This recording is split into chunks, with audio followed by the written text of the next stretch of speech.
Eu sou paciente de artrite reumatoide. É a motivação de tudo que eu faço e de toda a minha jornada. Para cá, né? Ok. Bem, eu sou jornalista. Quando eu me tornei paciente, eu era técnica de enfermagem, graduanda do último ano de enfermagem. E eu tirei o meu jaleco e vesti a graduação mais pesada da minha vida, que foi se tornar paciente. Eu acho que nunca estaremos preparados para isso e não existe nenhuma faculdade no mundo que possa nos capacitar para se tornar paciente. Apesar de eu lidar com a dor, eu lidava com a dor do outro, não era a minha dor. Então, de repente, quando eu me tornei paciente, eu passei pela jornada que todos os pacientes passam. Eu tive dor, eu tive medo, eu tive ansiedade, eu tive uma perspectiva de vida, uma expectativa de qualidade de vida a longo prazo muito diminuída. E isso fazia com que a minha jornada ficasse cada vez mais pesada no impacto do momento do meu diagnóstico. E eu fui, naquele momento... existe alguém aqui que não é paciente, profissional ou estudante? Temos estudantes. Eu vou executar esse vídeo para mostrar um pouquinho do como que é se tornar um paciente com doença reumatológica. A artrite reumatoide, que é a doença que eu convivo, ela tem como sintoma principal a rigidez matinal. É um dos alertas e sinais da doença. E esse daqui, apesar de ser um episódio do Chaves, ele retrata muito bem como nós levantamos da cama nas manhãs que estamos com doença ativa. Agora eu saí, moço. Me help. Ok. Tá.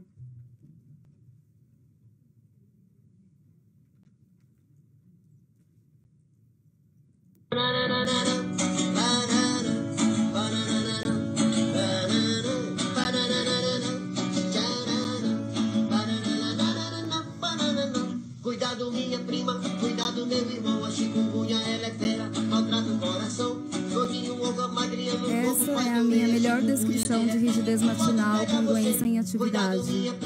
E isso é uma das maiores dificuldades que nós, pacientes, enfrentamos no momento da manifestação da doença, porque muitas vezes as famílias e a sociedade entendem que quem não levanta da cama no horário, ou quem não levanta da cama já cuidando da casa, lavando a louça, cuidando das crianças, do cachorro, do papagaio, é porque está com preguiça, é porque está desmotivado, né? Você precisa ser mais positivo, precisa sair dessa cama. E isso faz parte da nossa jornada e é uma jornada bastante difícil. Quando eu me tornei paciente, eu busquei informações no que nós tínhamos de mais moderno. Era o ano de 2006, eu tinha 26 anos. E fui ao Dr. Google, claro, né? E eu perguntava para o Dr. Google: meu dedo está duro, minha mão não mexe, não consigo abrir os braços. E o Dr. Google me mostrava coisas que eu ficava cada vez mais assustada. E depois do meu diagnóstico, como eu tinha o nome da doença, eu buscava pelo nome da doença. E as imagens que eu localizava no Dr. Google, ela trazia mais impacto para aquela jornada. E eu pensava que, de toda forma, eu não ia estar bem, eu não ia deixar de viver com dor, e eu não teria nenhuma possibilidade de continuar vivendo com qualidade de vida, de continuar e de recuperar a minha qualidade de vida e, sobretudo, de voltar a viver sem dor. Essa foi a minha expectativa, minha perspectiva de vida no diagnóstico. Eu e esse negocinho não estamos muito bem. Bom, então esse foi o meu impacto do momento do diagnóstico. Eu achava que realmente eu não teria nenhuma possibilidade. Em 2006, como eu vinha da academia, eu trabalhava em um hospital universitário, cada vez que eu ia ler sobre artrite, eu lia todas as piores literaturas possíveis, que eram as mais velhas e que dizia que a artrite reumatoide, em 5 anos, a pessoa já teria algum impacto para a qualidade de vida, que em 10 anos ela já estaria afastada do mercado de trabalho. Então, tudo aquilo vinha me trazendo mais e mais desespero. Então, eu comecei a querer entender como que eu poderia compreender o que fazer para tornar a minha jornada mais leve. E eu não conseguia encontrar dentro do ambulatório esclarecimento de todas as minhas dúvidas. E aí eu falei: gente, eu preciso entender isso. E aí eu comecei a compartilhar a minha jornada com outros pacientes por meio da internet. E eu comecei a entender como que essas pessoas viviam e qual era o pulo do gato que elas tinham para conseguir conviver e superar os desafios trazidos pela doença. E assim eu escrevi um blog, que é o Artrite Reumatoide, para registrar a evidência do paciente, contei a minha história e convido todos os dias há 13 anos pacientes para escreverem contarem as suas histórias daquela forma como aconteceu. E isso me ajudou e ajuda as pessoas a entender, a compreender como que tem sido a jornada para todas as outras pessoas. Porém, com o passar dos anos, depois de 2 anos que estava online, eu comecei a observar que somente trazer informações, compartilhar experiências, eu estava me sentindo como se eu fosse para o deserto, ou se eu entrasse na Etiópia, por exemplo, e falasse para as pessoas, olha, vocês têm que beber água, vocês têm que ter uma alimentação saudável, vocês têm que ingerir proteínas, vocês têm que ter uma alimentação equilibrada, se na verdade eles não tinham acesso à comida e à água. Então, era dessa forma que eu me sentia, porque os pacientes traziam diversas dificuldades do dia a dia que estavam ligadas a acesso, a políticas públicas, a oportunidades de tratamento, e eu já não tinha mais o que falar, porque não tinha como orientar. Como a doutora Bruna apresentou, as orientações, as diretrizes de tratamento da doença diz que é fundamental o tratamento multidisciplinar, mas nós, pacientes e os médicos, e todos nós sabemos a dificuldade que é ter acesso ao tratamento multidisciplinar do sistema público de saúde. A dificuldade que é, por exemplo, quando a gente chega com uma pessoa com doença reumática que está em uma situação de cadeira de roda por uma atividade da doença, por um momento de recuperação, e a gente tenta entrar em São Paulo, por exemplo, na rede Luci Montoro, com uma pessoa precisando de reabilitação com doença reumática. A rede Luci Montoro fala, não, nós estamos aqui para reabilitar as pessoas que não têm uma doença crônica, que são possíveis de serem reabilitadas integralmente. Eu tenho essa resposta por e-mail, de uma solicitação para uma paciente de artrite idiopática juvenil com 28 anos que estava numa situação de cadeira de roda e precisava de reabilitação. Então, assim, essa é a nossa jornada de todos os dias. Então, nesse momento, eu vim para Brasília no ano de 2009, no primeiro fórum de políticas públicas em doenças reumáticas que aconteceu aqui em Brasília, por iniciativa da ANAPAR, a Associação Nacional de Grupos de Pacientes Reumáticos, com apoio das sociedades médicas, Sociedade de Reumatologia Brasileira, Sociedade de Reumatologia de Brasília, todas as associações de pacientes do Brasil. E aí eu comecei a entender que existia uma possibilidade de ajudar as pessoas indo muito além de fornecer informações e orientações e troca de experiência. Nesse momento, eu me juntei às organizações de pacientes, eu me tornei, na verdade, uma organização de pacientes, porque eu não contei a parte, né, engraçada da história. Depois de 2 anos que a gente estava conversando na internet, nós começamos a se encontrar. Por isso que nasceu o nosso grupo, que é o Encontrar, que era encontro de pessoas com artrite, que nós nos encontrávamos em bares e baladas. Então, durante 2 anos, nos encontramos em bares e baladas, e até hoje a gente faz isso, mas a gente não estávamos organizados como uma organização de paciente, eu não conhecia como que funcionava isso. Eu conhecia aqui em Brasília, na ANAPAR, e aí eu comecei a fazer parte desse movimento de políticas públicas e de levar para a internet essa demanda de falar que, olha, a gente precisa que os governos tenham mais atenção. Os protocolos têm que serem atualizados. A ANAPAR já tinha um trabalho muito grande de políticas públicas, mas ele não era conhecido pelos pacientes na internet, e muitas vezes, como não é conhecido na internet, às vezes não é conhecido pela imprensa, porque quando a gente fala na internet de uma coisa muito, a gente começa a pautar a imprensa. Então, a nossa audiência serviu no protocolo de artrite reumatoide para fazer isso. E depois de 3 anos, a ANAPAR já estava com esse trabalho, já havia um tempo, mas eu comecei a apoiar esse trabalho em 2009, e em 2013 o protocolo foi atualizado de fato. Em 2006, quando o protocolo foi implementado, existia no SUS 13 medicamentos para artrite reumatoide, e hoje, atualmente, nós temos 23 medicamentos, incluindo um novo medicamento oral, que é o que existe de mais moderno para artrite reumatoide. E por que eu apresento e eu falo do protocolo de artrite reumatoide? Porque dentro do sistema público de saúde, das doenças crônicas não transmissíveis, o protocolo de artrite reumatoide é um dos protocolos mais completos. Então, nós trazemos a provocação que nós, pacientes, com nós médicos, com todos que estamos aqui, precisamos unir nossas forças para que esse protocolo seja modelo para outras doenças. Hoje, o Ministério da Saúde tem mais de 178 8 protocolos clínicos de diretrizes terapêuticas, porém, apenas 7 para doenças reumáticas. Então, nós precisamos ampliar esses números de protocolos e atualizar os protocolos existentes, como o de lúpus, o de esclerose sistêmica, que são protocolos ultrapassados, que não contemplam as necessidades dos pacientes. E, infelizmente, em algumas doenças que têm um acometimento sistêmico mais grave, a gente, às vezes, até perde pacientes por oportunidade de falta de oportunidade de tratamento.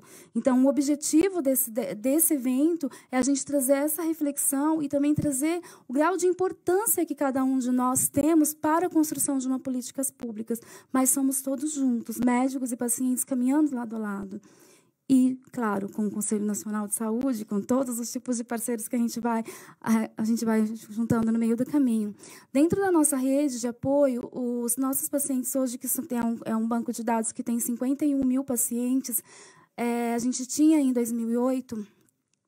entre 2008 e 2006, apenas 20% das pessoas que conversavam com a gente pela internet trabalhavam. Hoje, esse número ele gira realmente em torno de 45% trabalhando e 25% desempregados por falta de oportunidades nas políticas públicas de acesso ao trabalho.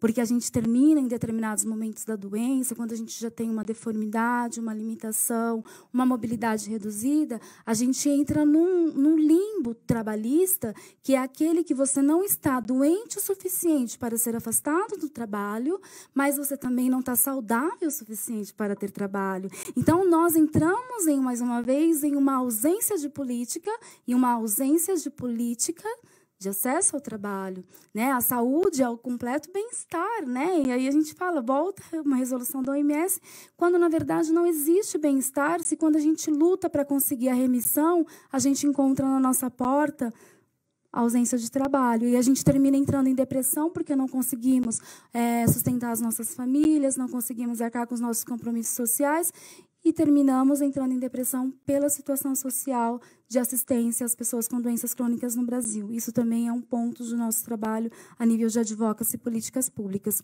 Quando a gente fala de impacto social do protocolo de artrite reumatoide, ele é isso. Essa é uma criança que foi diagnosticada com 2 anos e 8 meses, foi diagnosticada com 2 anos e 8 meses sem caminhar, ela já não caminhava, então ela aprendeu a andar como todas as crianças, foi diagnosticada com artrite idiopática juvenil da forma sistêmica poliarticular, e quando ela foi diagnosticada, ela já não conseguia mais andar.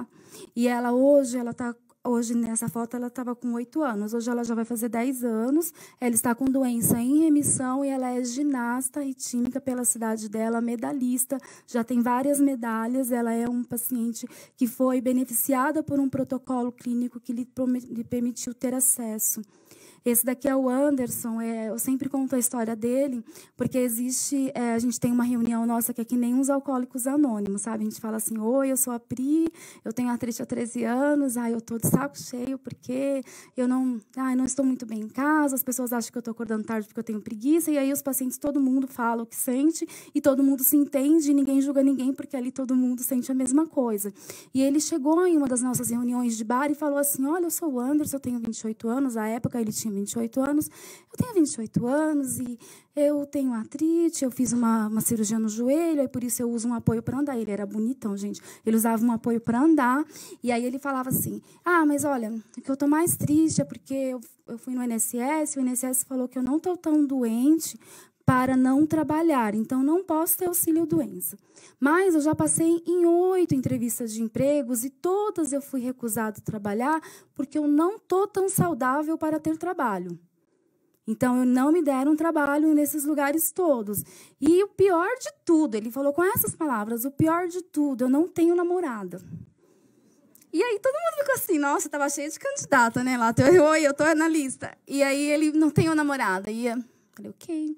E aí ele não tem namorada, ele respirou e falou assim, claro, por quê? Mulher não gosta de homem, mulher gosta de dinheiro. E nessa situação eu não posso pagar nem a casquinha do McDonald's. Então, eu não posso namorar porque eu não tenho como pagar a casquinha do McDonald's.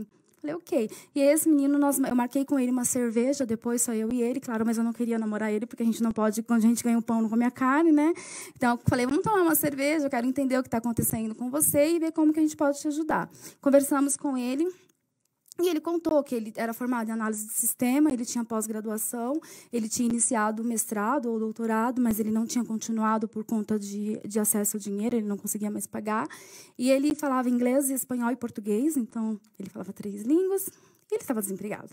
Nós orientamos ele a buscar um trabalho por meio da lei de cotas, e ele super aceitou, conversou com o reumatologista dele, que também aceitou o desafio, fez um relatório bastante consistente, dizendo que ele tinha mobilidade reduzida, causada pela artrite reumatoide, descreveu todo o cometimento da doença, e ele entrou em um cadastro de emprego que a gente tinha pela associação para uma multinacional, e ele conseguiu entrar nessa multinacional. Se vocês observarem, ele tem, as segundas fotos dele, ele está com uma mulher, tá vendo? Ele casou, né? Porque isso é um fato, né? Não, realmente, as mulheres gostam de comer uma casquinha do McDonald's, e isso é um fato, e é um fato de oportunidade de acesso ao trabalho. Por isso também que a gente não desiste de falar todos os dias, que a gente tem que falar de remissão, a gente tem que falar de acesso a tratamento medicamentoso, multidisciplinar, mas a gente também tem que falar de acesso aos direitos fundamentais. Precisamos de acesso à escola, à educação, à universidade, aos cursos de pós-graduação, precisamos de acesso ao trabalho. Bom, e falando de acesso, tudo isso, o protocolo de artrite reumatoide, ele era fantástico, até que no ano de 2017 inventaram um fenômeno no Brasil chamado nota técnica. O Ministério da Saúde, em vez de atualizar o protocolo da artrite reumatoide, ele criou uma nota técnica, criando uma série de desastres na prescrição e no acesso aos medicamentos do protocolo clínico. A primeira nota técnica foi em dezembro de 2017, e nós, enquanto Associação de Pacientes, começamos a receber o impacto dessa nota no acesso aos pacientes a partir de janeiro de 2018. E esse é um vídeo bastante forte, que foi uma paciente impactada pela mudança do protocolo clínico de artrite reumatoide acontecido em dezembro de 2018. Isso aconteceu em janeiro de dezembro de 2017. Esse vídeo chegou para a gente em janeiro de 2018.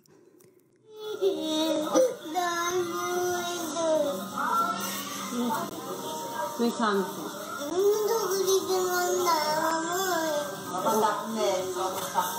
Você não está conseguindo andar, filha? Onde que dói? Mostra pra mamãe onde que tá doendo.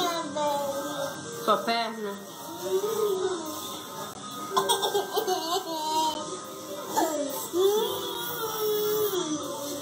Essa criança, ela teve uma prescrição de um medicamento que, segundo a nota técnica do Ministério da Saúde, seguindo a regra do que custa mais barato, ela deveria tomar determinado medicamento, porém esse medicamento, na literatura médica e na experiência clínica internacional, não é prescrito para crianças.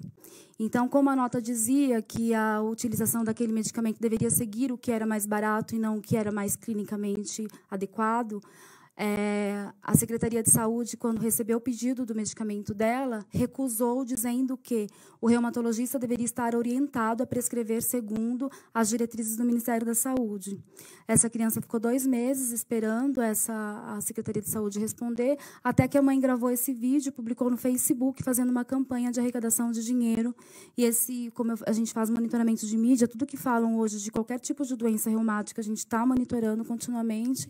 Eu monitorei esse vídeo e mandei uma mensagem para a mãe oferecendo ajuda. E então nós conseguimos, em uma sexta-feira de tarde, enviamos esse vídeo para vários veículos de imprensa. E na segunda-feira de manhã, 2 dias depois, a Rede Globo foi à casa da família, fez uma entrevista e filmou essa menina nessa situação, com dificuldade para andar e chorando, no Jornal do Meio-Dia. 2 horas da tarde, a Secretaria de Saúde de Belém, de Santarém, ligou para a família e disse que, segundo avaliações médicas, o caso dela foi considerado grave e o medicamento estava sendo liberado. E hoje nós temos ela assim. Ai, que bom.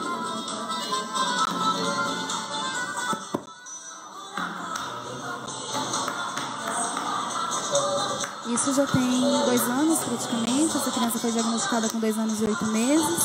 Agora ela está prestes a fazer 5 anos. Ela é uma paciente em remissão, sobretudo, no que existe de mais moderno, que é no espaçamento da dose, né? O médico dela já começa a aumentar o tempo de dose de medicamento, e isso também traz uma economia para o sistema público de saúde, mas uma economia sustentável, uma economia com evidência científica, uma economia com qualidade de vida para o paciente. Bom, essa é A nota técnica que a gente tem mais moderna, né, uma das últimas notas técnicas do Ministério da Saúde, onde o Ministério da Saúde determina que o tratamento dos pacientes utilizando um medicamento biológico originador deve ser trocado pelo biosimilar. E, assim, autoritariamente, o Ministério da Saúde fez uma compra de 60% de todo o volume desse medicamento utilizado no Brasil, do biosimilar, ou seja, todos os pacientes que estão, por exemplo, como a Aninha, estão estáveis em tratamento, que podem, de repente, serem trocados pelo biosimilar sem autorização do médico reumatologista. A Sociedade Brasileira de Reumatologia, preocupada com isso, resguardando a melhor evidência científica, fez uma nota de posicionamento explicando ao Ministério da Saúde as suas preocupações com a qualidade de vida dos pacientes, sobretudo também com a preocupação da sociedade médica, e até mesmo a nossa preocupação com a sociedade de paciente, com o uso racional e adequado dos recursos do SUS, porque nós sabemos que um momento o dinheiro vai acabar. Então, a gente precisa ter formas de economizar o dinheiro do SUS e de promover a maior quantidade de acesso, e esse é o objetivo número 1 dos medicamentos biosimilares. No entanto, hoje, os medicamentos biosimilares eles estão saindo mais caros do que os medicamentos originadores. O governo está falando que ele está fazendo contratos de parcerias público-privada para produzir medicamentos biotecnológicos no Brasil, só que essas PDPs estão saindo mais caras para aos nossos cofres públicos do que os medicamentos originadores. Então, nós temos uma questão de política pública também muito grande, e nós precisamos que o Ministério da Saúde entenda o que diz a ciência, o que diz o cientista, o que diz as sociedades médicas, o que diz as diretrizes, e o que é, na verdade, fazer farmacoeconomia e o que é, na verdade, fazer irresponsabilidade. Isso é um ato de responsabilidade. Nós estivemos essa semana na Câmara dos Deputados, conseguimos a assinatura de 10 deputados para um projeto de lei que traz uma diretriz de dispensação de medicamentos biotecnológicos no sistema público de saúde. E assim, a gente teve a grata surpresa de ontem à noite, né, Ana? Por volta das 8h30 da noite, o nosso projeto de lei foi aprovado na bancada e ele seguiu agora para uma audiência pública. Então, nas próximas semanas, a gente vai chamar todo mundo, pelo amor de Deus, compareça na Câmara, porque temos uma audiência pública para debater esse tema e ajudar o governo a estabelecer a melhor diretriz e mais segura para a utilização dos medicamentos biosimilares. Gente, e quando a gente fala de políticas públicas, a gente não pode deixar de falar de uma questão. A gente não tem economia do sistema público de saúde, a gente não tem nenhuma base uma linha de cuidado adequada se a gente não tiver a educação do paciente. Né? Como a doutora Wanda falou, as sociedades médicas estão focadas na importância de educar o paciente para o cuidado, na importância do paciente ser um paciente informado, responsável, mas para isso nós precisamos ter acesso a ferramentas educativas. Então, por exemplo, o Ministério da Saúde fornece medicamento biológico no Brasil desde 2006, mas somente agora está sendo pensado numa linha de cuidado farmacêutico para os pacientes que usam esse tipo de medicamento. Então, se a gente não tem educação para autocuidado, para utilizar a tecnologia de forma adequada, a gente não vai conseguir que esses medicamentos tenham a eficácia esperada. E isso daqui é um exemplo também disso. My asthma. They said they'd fix it, but it didn't make any difference at all. Well, sometimes doctors make mistakes, Anna, and you have to try twice as hard to fix them. Are you using your inhaler? All the time. Go through one a week. You sure you're using it right? Do I look like an idiot? No. Why don't you show me how your inhaler works?